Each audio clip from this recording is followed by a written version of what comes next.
So here we have the Seat Arona. I'm going to start off by showing you around the outside of the car, and then we'll hop in and run through some controls on the inside. But from the outside, you can see it's a 5-door car with alloy wheels. Let's start off inside the boot and then work our way around the rest of the car from there. Okay, so as we approach the back of the car, you can see we have reversing sensors, plenty of boot space as well, along with that 60/40 split folding rear seat should you wish to increase this space even further. And then this tray section will lift to give you even more storage space underneath. Okay, so we're just going to work our way back round to the front of the car, and then we'll hop in and run through some controls on the inside. But now that we've done a full circle of it, you can see it's in excellent condition the whole way round.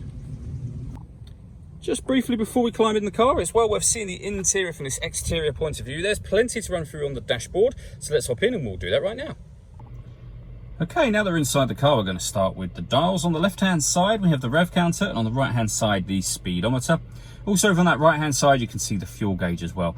In the dead center, we have a digital readout for the speedometer, beneath which you can find the total miles of this car, which is 6,843. You can change the information where that digital speedometer is by using buttons on the steering wheel. So we're on the driving data menu at the moment, so you have various bits of trip computer and fuel economy information. But there are other menus available as well. So you can see there, you've got satellite navigation, audio, telephone. That's a vehicle kind of service indicator. And then we're back round to the beginning again. If we back out to the steering wheel, the buttons I was using just a moment ago are over here. On the left-hand side, we have stereo and phone controls, including voice activation for the phone just there. You can't use the phone controls until you paired the phone up, and that's done over in the center. Hit the telephone icon, and then hit find mobile phone and follow instructions on screen from there. That takes you back to the main menu. When it comes to music, we have the radio, of course, and you'll see that this car has got AM, FM and DAB radio all available to you. If you want to listen to your own music, you can do. You do that under the media heading just here. And again, there's plenty of ways to listen to your own music as well, as you can see.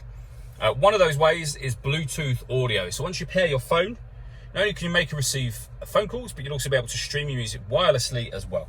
If we pop the car into reverse, you'll see this car's also got a full color reversing camera with guidelines showing you what direction the car is headed in relation to the image that you see being shown on the screen.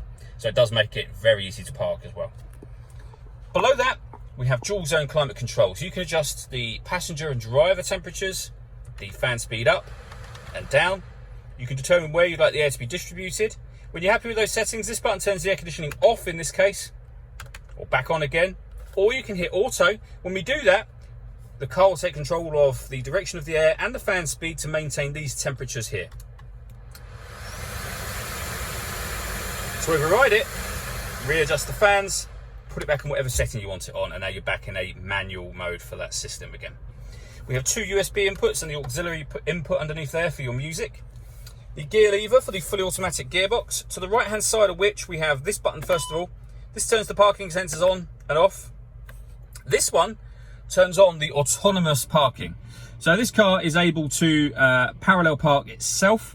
There's a video showing that working on our website and also on our YouTube channel. You can start and stop the engine from here. That locks the car doors from the outside. This one turns off the stop and start. This car is designed to cut out when it's stationary in traffic to save you fuel. I've just turned that system off.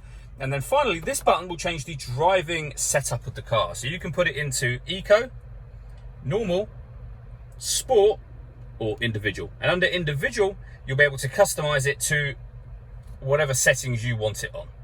So you can change the steering, the engine, the air conditioning, for example. You can change all of those things and have them exactly how you want them. All that leaves me to say is thank you for taking the time to watch this video. If you'd like to come and see the car in person and have a test drive, please feel free to call any of our MJA sites. We'd love to hear from you soon.